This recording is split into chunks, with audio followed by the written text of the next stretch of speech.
Quand on a la connaissance des lois qui nous gouvernent, que ce soit aussi bien sur le plan social, Jupiter, planète sociale, mais sur Jupiter, planète de l'âme, comme dit Pierre, c'est ces connaissances qui vont nous permettre de trouver notre place dans la société, ou dans le collectif. Moi, je préfère dire le collectif.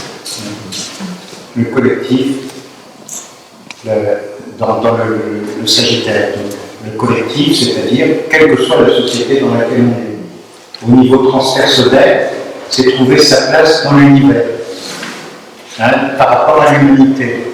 Le but du transpersonnel, c'est que tout le travail que l'on fait sur soi pour s'intégrer, pour devenir meilleur que soi-même, suivant la parole, enfin le livre, par exemple, de Maslow, c'est pas une fin en soi. C'est une intégration de notre personnalité pour se mettre au service du grand tout, avec un grand T. Alors le père qui disait au service du grand tout, au service du grand tout, donc de l'humanité, de l'univers, même si on est des espaces comme ça, comme pouvait être des moines zen, des gens comme ça, on n'a pas à jouer dans l'orchestre universel. Ça, c'est le transpersonnel. C'est-à-dire que c'est plus l'ego qui nous anime, c'est plus notre volonté personnelle, mais d'accord, j'ai ma volonté, mais c'est que ta volonté soit faite. C'est exactement ce que les enseignements nous disent et ce qu'on essaye de mettre en pratique. Et donc, c'est ce qui nous amène à entrer dans le dernier cadran. Oui, le 5 cadran, le 4e cadran, qui est le cadran qui termine ce qui se passe au-dessus de l'horizon. Et donc, de bien passer avec ce cadran, il l'avait dit comme ça a été traduit en tout cas, parce que c'était en anglais, croissance en influence. Ça ne m'a pas plu. Ça ne m'a pas plu parce que, je l'ai dit d'ailleurs, parce que pour moi, croissance en influence, ça veut dire qu'on prend un pouvoir quelque part. D'accord, il y a une influence, c'est sûr. Mais moi, j'ai préféré dire croissance en rayonnement. Il m'avait dit, tu mets ce que tu veux, si ça correspond, à ce que j'ai voulu dire. J'avais expliqué ça. Pourquoi? Parce qu'à partir du moment où on trouve sa place dans le Capricorne, maison 10, au sommet de la montagne, la Capricorne, c'est le sommet de la montagne. C'est un signe qui est mal vu en général. Pourquoi? Parce que c'est le premier signe de l'hiver. C'est la terre de l'hiver, il fait froid, ça calme. On dit que les personnes du Capricorne, le Saturne, tout ça, sont des personnes qui sont froides. C'est vrai de l'extérieur, c'est pas vrai de l'intérieur. Les personnes du Capricorne, elles méritent à être connues. Mais il faut prendre le temps de les apprivoiser. Il faut prendre le temps, il faut leur faire si c'est un homme avec une femme, de lui faire la tour.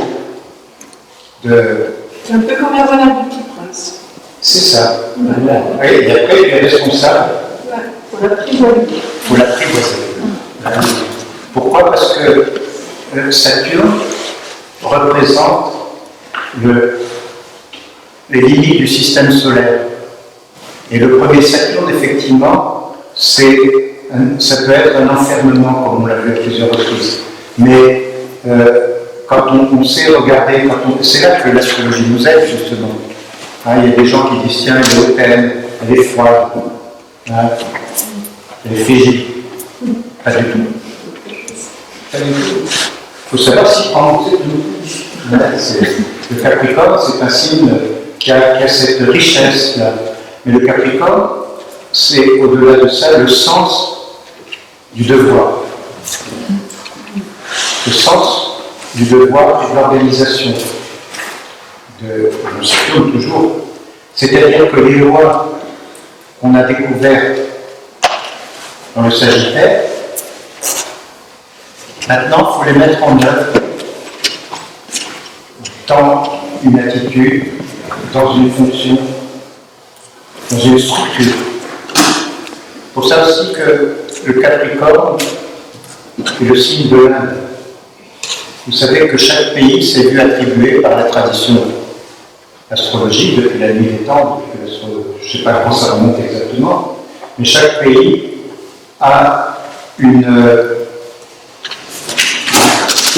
un signe qui, en bien comme en mal, reflète sa mentalité. Hein, donc, en bien comme en mal. Par exemple, nous, Lyon, nous sommes des lions. Nous sommes un pays lion. Ça ne vous étonne pas, le coq, hein, un petit lion, le coq. Bon, on est lion. Nos frères, nos cousins comme les Italiens, ils sont lions aussi, mais ce n'est pas le même lion. Tu peux rappeler quelle date pour la naissance de la France? Alors, on ne sait pas. Ça, c'est pour les pays qu'on ne connaît pas, dont on n'a pas de date de naissance. La France en tant que telle, on ne sait pas quand elle est née exactement. Il n'y a pas eu une constitution particulière qui dit que la France, après on peut regarder le thème de la 5e République, parce qu'on regarde quand on veut faire de l'astrologie mondiale, et là on est en train de travailler avec une des personnes qui a fait la formation avec moi, qui est férue d'histoire de France. Et on travaille sur l'histoire de la France avec l'astrologie, depuis la Révolution française, et en passant toutes les constitutions, la déclaration des droits de l'homme et du citoyen, en montant les thèmes, à quel moment ça a été fait, les thèmes des présidents de la République, des empereurs, puisqu'il y a eu 2 empereurs depuis. Il y a eu Napoléon II, Napoléon Ier et Napoléon III, que Victor Hugo appelait Napoléon le Petit. Et puis, toute la 3e République, là on travaille sur la 3e République jusqu'à ce que la 4e République démarre après la libération. On avance, on fait tous les thèmes des dirigeants, des partis politiques, tout ça. C'est passionnant. Pour ceux qui aiment l'histoire, c'est passionnant. Mais c'est le Capricorne, ça aussi. C'est tout le Capricorne, la structure, l'organisation, la méthode. Avec le risque, effectivement, de se perdre et de s'identifier à cette structure. Il y a des techniques de méditation, notamment celle de Roberto Assagioli, que vous connaissez peut-être, Roberto Assagioli, qui était un Florentin, un médecin psychiatre de l'époque contemporaine de Jung, mais qui était lui dans une psychologie plus ésotérique. C'est le fondateur de la psychosynthèse. On dit toujours psychosynthèse et homme. C'est une histoire. Pourquoi? Parce qu'il était disciple d'Alice Bellet, du tibétain, comme on dit. Et donc, toute la psychosynthèse lisait les ouvrages en complément de tous ceux que je vous ai donnés, parce que c'est ça qui va faire nous aider à faire une bonne astrologie et une bonne vie pour nous. Il y a un livre de Assagioli qui s'appelle Le développement transpersonnel. J'adore ce livre. Et Roberto Assagioli, qui était poisson par ailleurs, qui était donc plus dans le spirituel, a développé toute cette dimension de transcendance du Capricorne finalement. Nous dit Rudyard, quelque part, je crois que c'est là dans le livre sur dans l'arbre triptyque, ou bien dans le livre sur la roue du zodiaque, je ne sais plus, il dit que quand on arrive au Capricorne, il y a un moment donné, c'est la naissance du Christ, symboliquement. Il dit qu'à un moment donné, il nous est demandé de choisir entre le Christ et César. Et César. C'est-à-dire que le Capricorne, quand il est dans cette élévation spirituelle qui est la sienne, c'est pour ça que, quelque part, le Capricorne a ce sens des responsabilités, justement. Parce que s'il choisit le Christ, il va choisir le don de soi. Contrairement à ce qu'on croit, il est très marqué par cet aspect-là et risque de prendre le pouvoir, évidemment.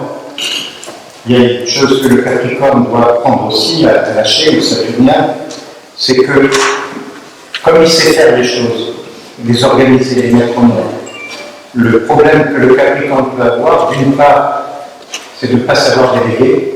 Vous verrez en consultation, comme vous dites ça, un Capricorne, enfin un Saturnien, qui est plein de lunettes qui vont dans ce sens-là, ah oui, je ne sais pas déléguer. Pourquoi? Parce qu'il n'y a que moi qui sais faire ce qu'il sait faire. Hein. Donc il doit apprendre à déléguer, Capricorne. Il doit apprendre. Alors il se met des responsabilités sur le dos. Il se met des responsabilités sur le dos. C'est pour ça que le diable dit que le Capricorne, le don, c'est l'intégrité. Mais sans dire chaque signe, peut-être intègre. Mais lui, il dit dans l'intégrité personnelle. Et le Capricorne, il doit apprendre, sinon on va faire un burn-out au bout du compte, à force de tout prendre sur son dos.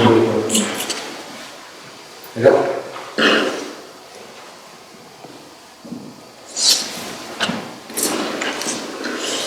ouais, alors Jacques Bertrand, qui était Capricorne lui-même,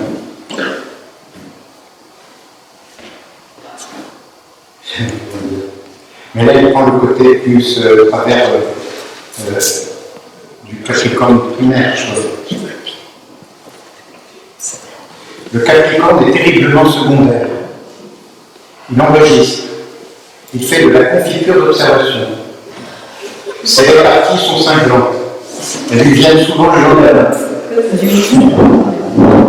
C'est pourquoi il se met écrivain pour pouvoir les placer, veillé par lui, évidemment. Ou grand homme politique, pour ne pas avoir à répondre du tout. Staline répondait jamais aux questions, ou alors plusieurs jours après, ou alors il faisait répondre par quelqu'un d'autre, ou alors vous deviez attendre que les camarades vous expliquent au camp. Le Christ répondait lui par parabole, ce qui est une façon de ne pas répondre vraiment non plus. Alors là, il n'a pas compris que les paraboles, c'est pour les initiés. Donc s'il dit c'est pas répondre, il nous a donné pas de réponse en réalité. Et puis ensuite, le Capricorne est ambitieux. Alors c'est ce qu'on associe souvent au Capricorne, effectivement. Terriblement ambitieux, que cela passe parfois inaperçu. Il va jusqu'à nourrir l'ambition de se débarrasser de ses ambitions, ce qui est le compte de l'ambition. C'est génial.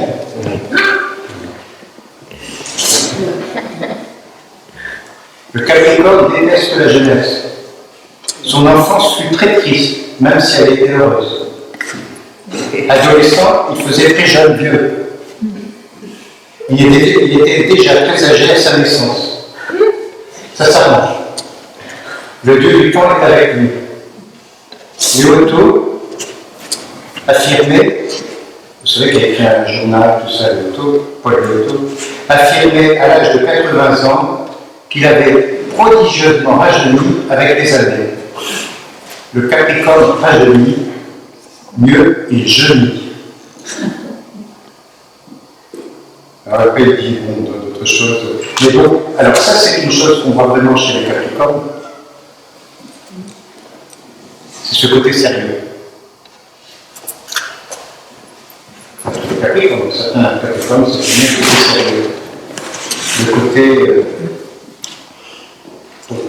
Et c'est vrai que les Capricornes, les Sagittaires, les Capricornes avec Saturne important, font vieux quand ils sont jeunes. Ils sont sérieux. Ils n'aiment pas l'heure de nuit. Ils n'aiment pas. Non, oui, c'est vrai. Ah, pourquoi? Parce que c'est pas sérieux, quoi. D'ailleurs, je suis d'accord. Je suis allé une ou deux fois dans ma vie. Je ne me suis dit jamais je referai les pieds dans ce truc-là. Je ne comprends pas, personnellement, vraiment, ce que vous voulez. Vous pouvez me reprocher d'aller dans des salles de foot, hein, c'est pareil. Mais je ne comprends pas qu'est-ce que ça apporte au niveau de la conscience, je parle. Hein? De se déhancher, de faire, comme on voit dans les films, tout ça, dans ces musiques où on ne s'entend pas. Ah, ça fait du bien. Oui, voilà, tu me dis, ça fait du bien. Ah, ça permet justement de passer dans un autre, quelque chose de plus léger. D'accord. Pour moi. En tant que Capricorne, je crois. Comment? En tant que Capricorne. En tant que Capricorne. Ouais. Ouais.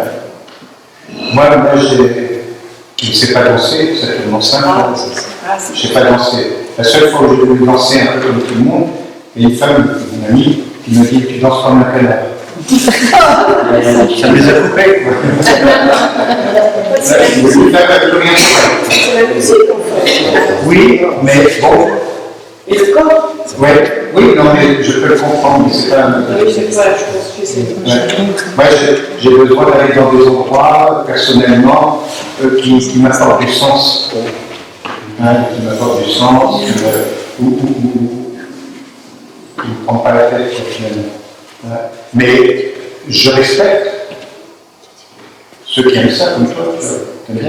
Justement, dans le Capricorne, ça me permet de débrancher. Là, je pense. D'accord, d'accord, ok. Ça peut être une étape pour se débrancher. D'accord. Pour moi. Pour toi, d'accord, ok. Pourquoi le partage, c'est important. Mais plus le Capricorne vieillit, plus il rajeunit. Parce que. Ah ben tu vas bientôt aller en boîte alors. Tu vas bientôt aller en boîte. Il ne faut pas le mettre en boîte non plus. Mais bon, mais c'est vrai en même temps. Donc le défi du Capricorne, c'est vraiment de l'intégrité, ceci dit, l'intégrité personnelle. Bien ça qu'il dit. Qu'est-ce qu'on a ajouté? Intégrité personnelle, c'est ça. Le Capricorne il avait été rajouté, il doit prendre l'amour.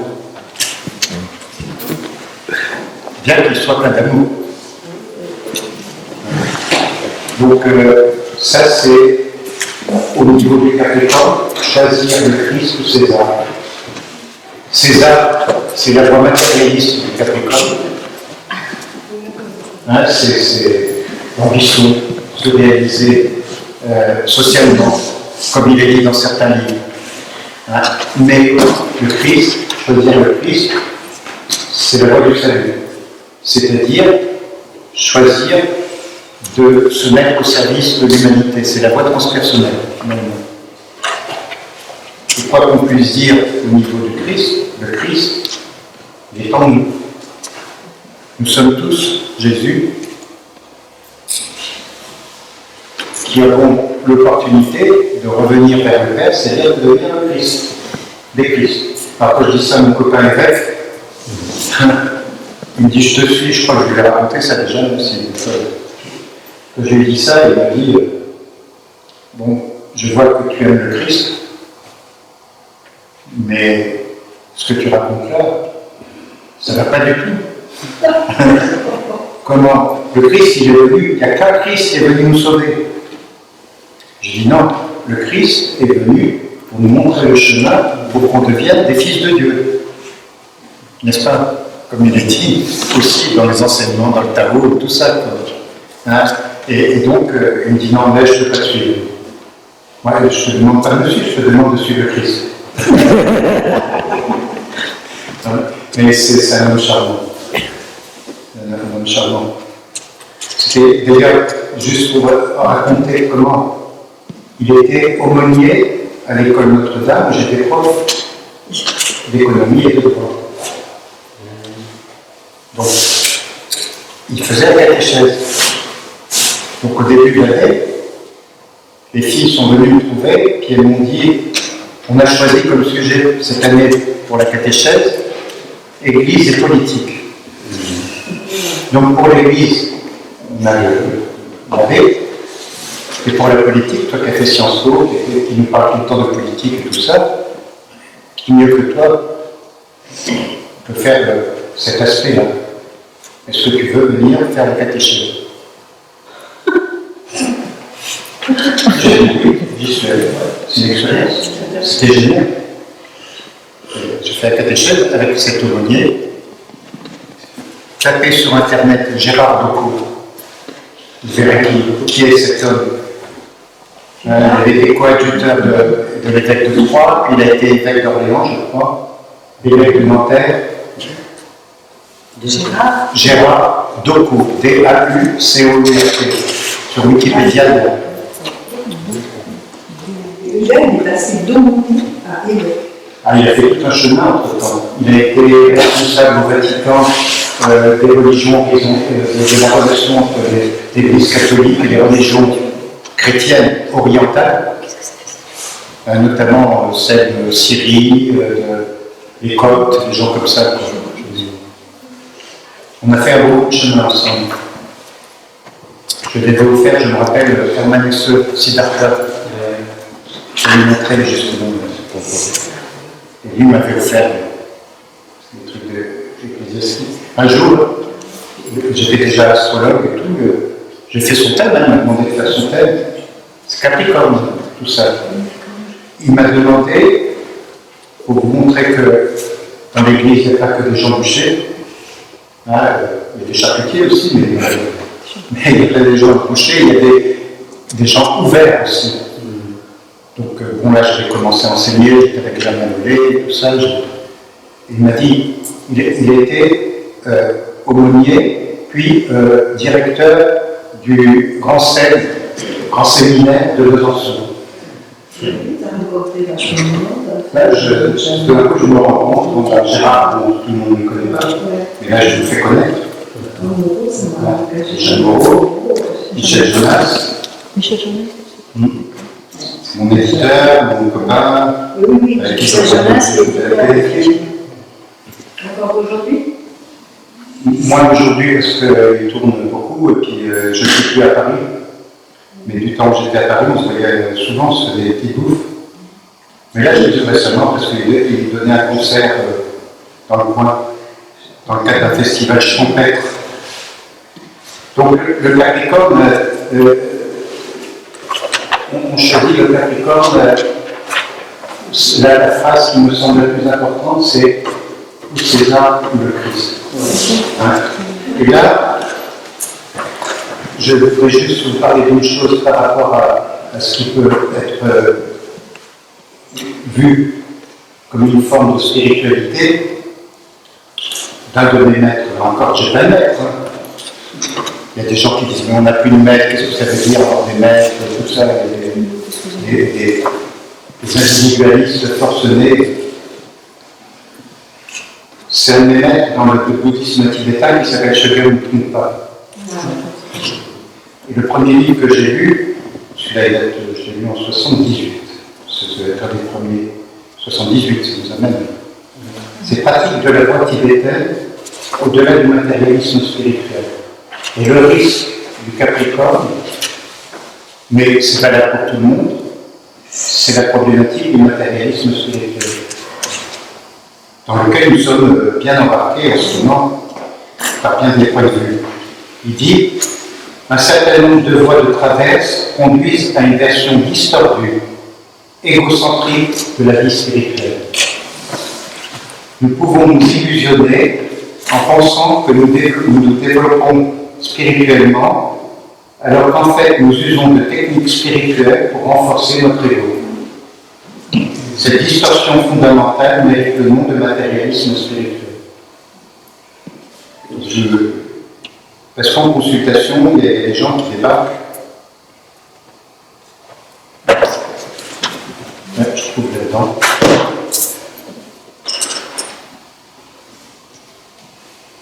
Je me demandais si ce n'était pas une carte que Gérard m'avait envoyée. Mais non, c'est quelqu'un qui m'a envoyé sur la religion de Qatar.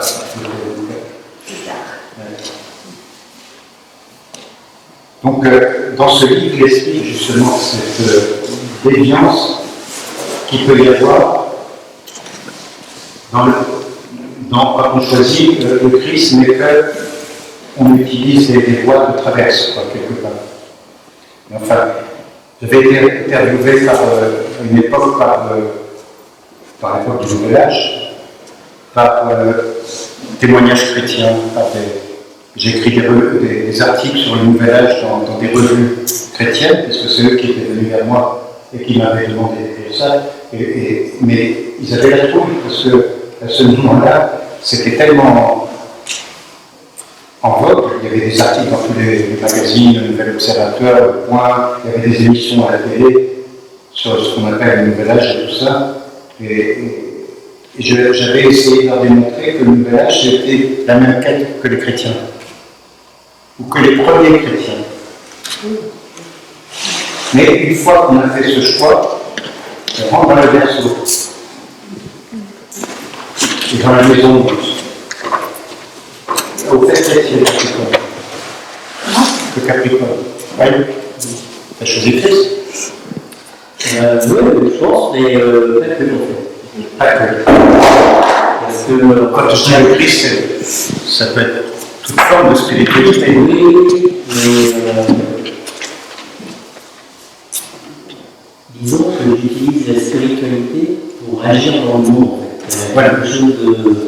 Il y a quelque chose de très concret et de très pratico-pratique par rapport au monde dans lequel on vit. C'est ça.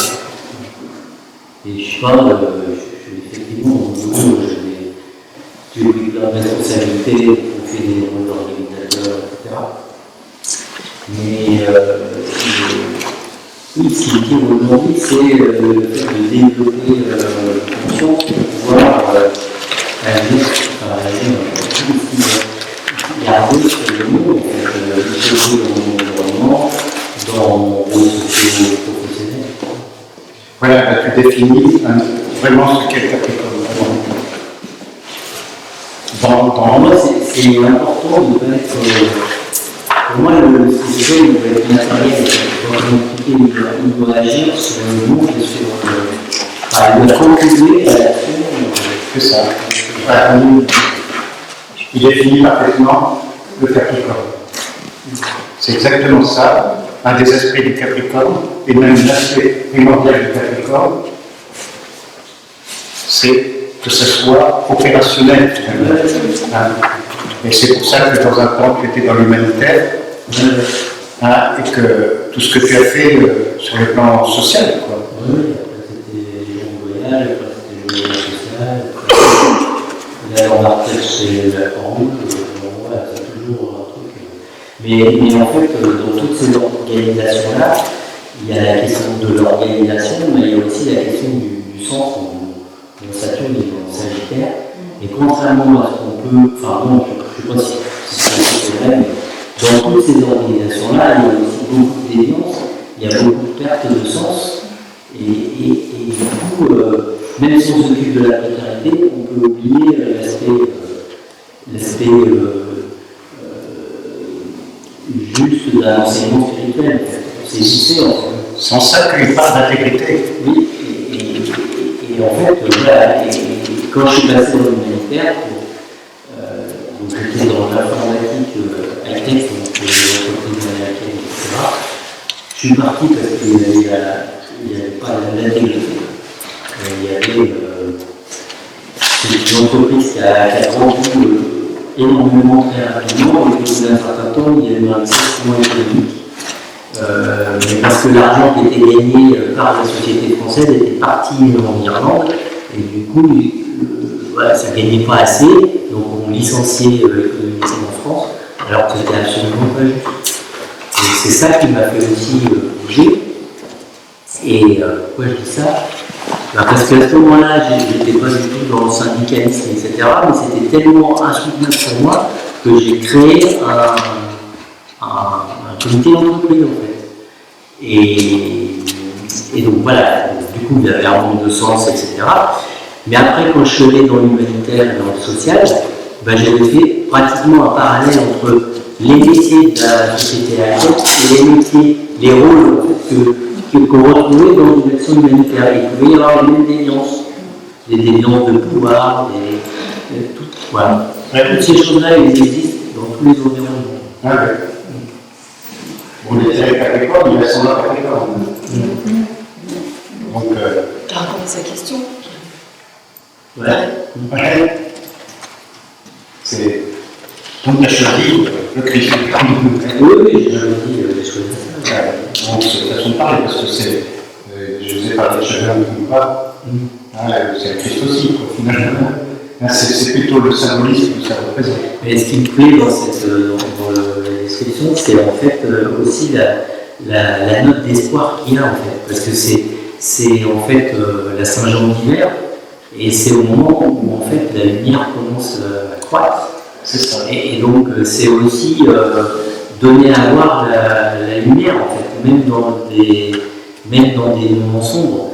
Et c'est aussi montrer, recevoir la lumière dans des circonstances sombres. Par exemple, en Afghanistan, j'ai rencontré des gens qui étaient lourdement handicapés. Alors il y en a un, il était handicapé parce qu'il avait pris une bombe sur son marché. L'autre, il était handicapé parce qu'il avait pris une roquette envoyée par les Russes. Il était côté Massoud. Et l'autre, il était handicapé parce qu'il avait pris une roquette envoyée par Massoud sur les Russes. Et enfin, il était dans l'armée russe en même temps avant. Mais tous ces gens-là, ils se tenaient debout, en fait. Je ne sais pas comment dire. Malgré leur souffrance, ils ont voulu avancer et garder une forme d'intégrité. Et en Afghanistan, j'ai rencontré des gens qui m'ont dit, l'histoire de Nice, oh, l'histoire de Nice, God is everywhere. C'est dans la mouche, c'est dans la fleur, c'est dans le soleil. Et ils avaient une spiritualité qui était forte, mais qu'ils incarnaient parce qu'ils ont fait. Parce qu'ils ont créé une association qui était au début centrée sur on est blessé de guerre, donc on doit avoir de l'argent ou de la compensation. Mais in fine, l'association, c'était de dire le handicap, parce que contrairement à ce qu'on a en Afghanistan, en fait, il y a le handicap de naissance et le handicap lié à la guerre. Et le handicap de naissance, initialement, c'est la volonté de Dieu, il n'y a rien à faire. Et en fait, in fine, l'association, ils l'ont créée pour tout le monde, c'est-à-dire les gens qui avaient un handicap de naissance. Ils ont fait venir des femmes dans leur association pour qu'elles leur parlent de leur enfant qui est handicapé, etc., etc. Et ils ont agi pour le monde, en fait. Et ce qui les poussait, c'était la spiritualité. C'était pas l'organisation, le pouvoir, l'argent, en fait. Voilà. Donc, c'est tout à fait ça. C'est bien que tu illustres ta manière, Denis. C'était Denis qui parlait, que tu illustres à ta manière. Vous voyez comme c'est bien le travail qu'on peut faire dans un groupe. Comme chacun apporte un éclairage qui est en fonction du tirage, de son thème et tout ça, c'est bien, je suis content, c'est bien. Ouais. Tout à fait. Personne d'autre a dit quelque chose? Si. Oui. Alors, Stéphane? Oui. Pour l'instant, je ne vois pas trop, parce que contrairement à Denis, effectivement, qui a un parcours dans ce sens-là, mais ça peut être quelque chose à développer. Oui. Probablement. Parfois, ça peut être quelque chose à développer. On verra la suite des réponses aux questions que j'ai posées. Stéphane, tu as ascendant Sagittaire et Capricorne. Donc, il y a que de toi que tu vas chercher. Ouais, c'est pas faux. J'ai la plus en Sagittaire, effectivement, la maison se développe en Capricorne. C'est pour ça, c'est comme ça. Capricorne, c'est aussi, on dit que, pour terminer aussi là-dessus, c'est que le Capricorne, c'est la maturité, c'est la vieillesse en fait. Hein? C'est-à-dire que le Capricorne, vu sous l'angle spirituel, et ce que je Denis par peut-être dans son sens, également, c'est la sagesse. Saturne, c'est la sagesse. Mais la sagesse, dans le sens spirituel du terme, hein, évidemment. Hein, la sagesse dans le sens où le vieil homme, en général, les vieilles femmes, ont fait tout un chemin de vie qui leur a appris la sagesse. Le détachement. J'ai abordé incidemment tout à l'heure Roberto Sagioli, mais je ne vous ai pas finalement dit pourquoi je l'ai abordé, hein, parce qu'il avait fait des méditations où il dit « Je suis ce corps, j'ai ce corps, mais je ne suis pas ce corps ». Roberto Sagioli, l'ami, j'ai ce corps, mais je ne suis pas ce corps. J'ai ce corps émotionnel, mais je ne suis pas ce corps émotionnel. J'ai ce corps mental, mais je ne suis pas ce corps mental. j'ai une âme et je suis cette âme. Dans tous les sens du terme. Je la suis et je suis cette âme. Et donc, c'est ce qu'on appelle la méditation de désidentification. On n'a pas une méditation comme ça, donc ça serait assez joli. Ouais, on a beaucoup pratiqué à un moment donné. Donc là, au plus haut, le saturnien, qui connaît les lois, qui les met en pratique, comme tu as dit, hein, ça peut très bien expliquer, hein, concrètement. Les lois, il ne s'agit pas simplement de les évoquer, la philosophie, hein, là c'est la philosophie de salon et tout ça, mais il faut la mettre en pratique, ça c'est le Capricorne, effectivement. Concrètement. Et ça c'est le côté du Capricorne. Mais je n'ai pas abordé le côté misanthrope, du Capricorne et tout ça, hein, on aborde dans tous les livres, qui est vrai aussi, d'ailleurs, il en parle, notre copain Jacques Bertrand. Mais bon, parce que c'est, oui, c'est un aspect du Capricorne, mais c'est pas le. On essaie de trouver la quintessence. J'ai une question, ça n'a rien à voir. Il y a une libellule là-haut. Comment? J'ai vu rentrer cette belle libellule là-haut et j'ai juste. Je le mets là parce que je ne sais pas ce que. C'est son destin de mourir ce soir ici. On fera tout à l'heure, peut-être pas mourir, et puis tout à l'heure, on a une solution. On voit sur les besoins. Ça,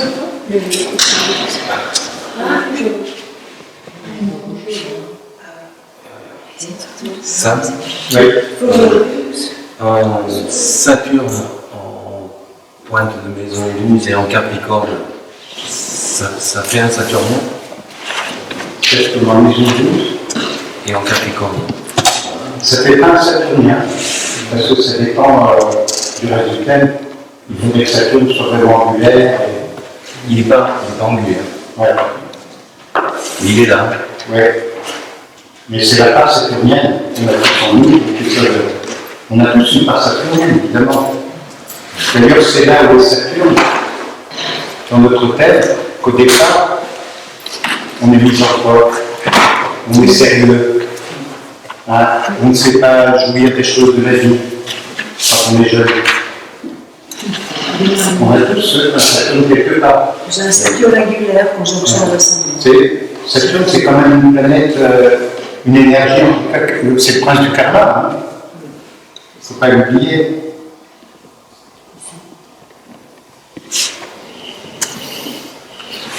J'étais Saturne et Capricorne, mais chez lui, il est fort. Il est fort. Oui. Prendre le temps. Ouais. Et puis, Mais après, il a du mal à renoncer, et en même temps, c'est quand il renonce que ça s'ouvre d'une génération. Il y a ce côté des renoncements aussi du Capricorne. À la société, peut-être, pour aller vers le Christ. Le dépouillement. Pour aller, voilà, le dépouillement, c'est le yoga, hein, Saturne. Puisque c'est le signe Capricorne, le signe de l'Inde, Saturne, c'est l'intégrité, c'est la rectitude, c'est pour pouvoir se connecter au transpersonnel, il faut avoir une certaine structure, une certaine rigueur. Hein, donc c'est tout ce qui touche les postures de yoga, l'asana, la respiration.